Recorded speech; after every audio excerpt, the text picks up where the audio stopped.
saw this installation in some of the other schools, I was like, it needs to be here. It needs to live here. So, I mean, what are your thoughts about it? You know, our kids come from 25 to 30 different countries. So when they come to a normal American school, they don't see themselves in the curriculum, in the books, on the walls, and they just kind of have to assimilate. And at ICS, we say, you don't have to assimilate. You can be exactly who you are. Your family can be exactly who they are, and we're all welcome and we're stronger because of it. So when they walk down the hall and see this exhibit, I know they're going to feel like I belong here.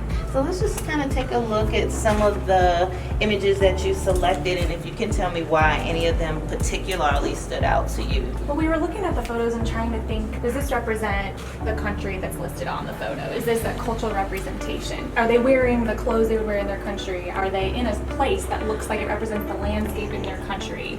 So hopefully the kids can recognize some aspect of it and see themselves in it. Kids don't have that barrier that adults have, you know, they just naturally love each other, and so I think they're just going to feel so much love from these portraits and recognition and see themselves and their own families in it. I think they're just going to feel really included and welcome.